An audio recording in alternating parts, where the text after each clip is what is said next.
Why Conor McGregor is a nightmare matchup for Michael Chandler. After being off for 3 years, it finally seems as if Conor McGregor is coming back, as he has said in multiple different interviews that he's going to return this summer. And although he has been off for a very long time, I think stylistically he has a great chance to beat Michael Chandler and possibly even run through him. But quickly, before we get the video started, for those of you who may not know, I'm Juicy MMA, I make opinionative MMA content, and if you guys enjoy videos similar to this, hit that subscribe button, that like button, and that post notification bell. But anyways, let's get into it.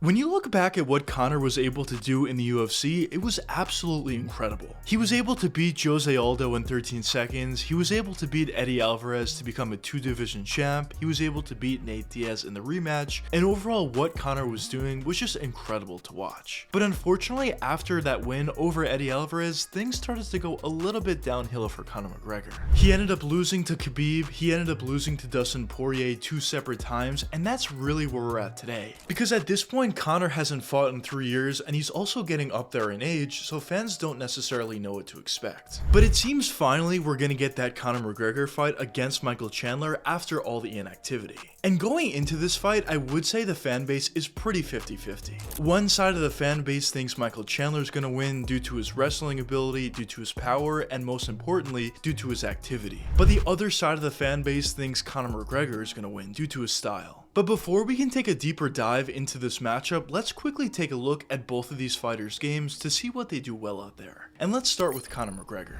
So when you watch Conor out there, it's pretty clear that this guy is an absolute technician on the feet. In terms of Conor's boxing, it's very good. Of course, he does a phenomenal job at utilizing his jab in order to do two things. A, to throw off his opponents, but B, to set up his power shots, most importantly, that left straight. But of course, besides that jab, he does a phenomenal job at utilizing that left straight and utilizing the legendary power he has in his left hand. Of course, he also has nice uppercuts, hooks, and crosses at times as well. But besides his overall boxing ability, Conor's also a tremendous kicker. He has a really nice ability to throw kicks to the legs, kicks to the body, and most importantly, kicks to the head. And overall, when you look at Conor's stand-up game, I think a couple things jump out to you. Of course, the power jumps out to you, but also I think the footwork is extremely important. Because as of late, when you look at some of the more recent fights, when you look at the Sean O'Malley fight against Chito Vera, or even when you look at Ian Gary's fight against Jeff Neal, I think both of those fights are perfect examples for why footwork is extremely important. Both of those guys were able to get off their own powerful shots on their opponents without getting hit really whatsoever. And when you watch Conor in his prime, he was definitely one of those guys. He was able to land a big left hand on a lot of his opponents, putting a lot of his opponents away without really taking all that much damage in return.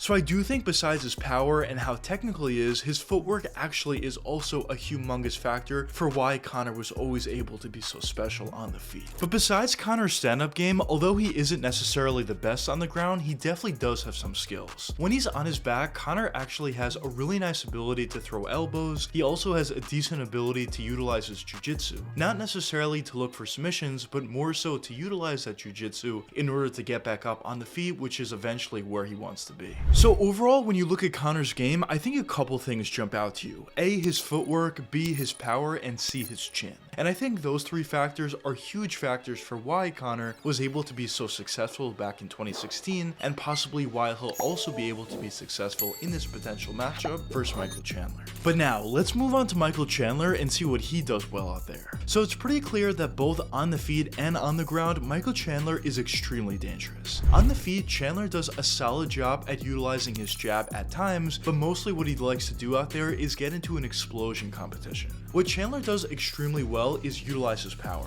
Of course, he has a ton of power in his right hand, he has a great right straight, nice uppercuts, nice hooks and crosses, and overall, although Chandler isn't necessarily the most technical guy out there, he gets away with his stand-up game due to the fact that he's technical enough, but most importantly due to the fact that he has a ton of power. And really, that chaotic style that Chandler has is sometimes just too much for his opponents. Now, besides his boxing ability, Chandler also has an ability to throw kicks to the legs and body at times, but mostly what Chandler does on the feet is just look to throw bombs. But besides his stand-up game, the best aspect of Chandler's game has to be his wrestling. Chandler has tremendous wrestling. He does a phenomenal job at taking guys to the ground, like he was able to take down Dustin Poirier at will in his most recent fight, and once he does get the fight to the ground, he does control his opponents pretty well. And when Chandler is able to control his opponents, he also does a great job at utilizing top control and throwing ground and pound shots like elbows and punches as well. Now obviously Chandler also has a decent ability to look for submissions at times, but for the most part I would say his control on the ground is the most impressive thing to me personally.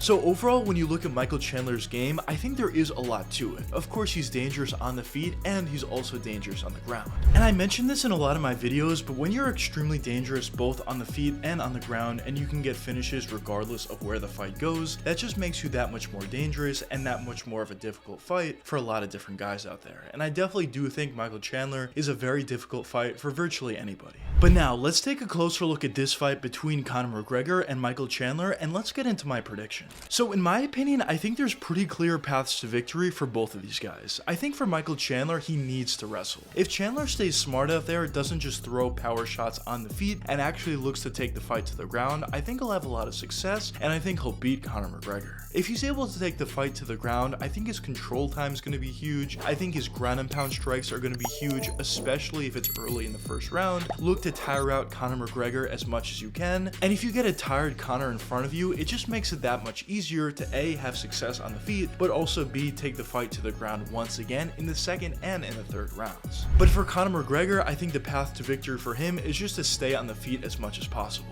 If Conor's able to stay in the feet, I think he's just a lot more slick than Chandler on the feet, and he'll eventually find that huge left hand to crack Michael Chandler and probably put him away.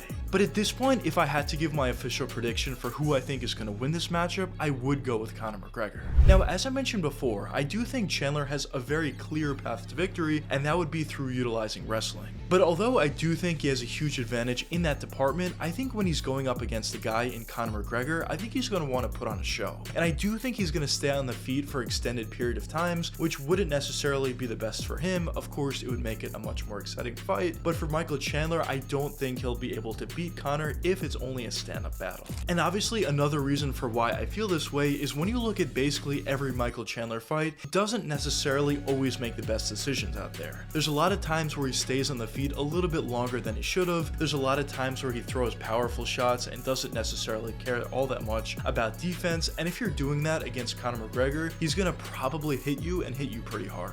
So overall, I definitely am going with Conor McGregor in this matchup. I do think he'll be able to finish Chandler, of course, assuming the fight does stay on the feet, but I guess only time will tell what does end up happening. But I will say, I hope this fight does get made. We've been hearing about it forever, and if the fight does get made, I'm extremely excited to see what does end up happening. But anyways, let me know what you guys think in the comments. Do you think Conor McGregor could beat Michael Chandler, or do you not think so? But anyways, I hope you guys enjoyed the video, and if you did enjoy, check one of these two videos popping up now. But until the next time, peace out, guys.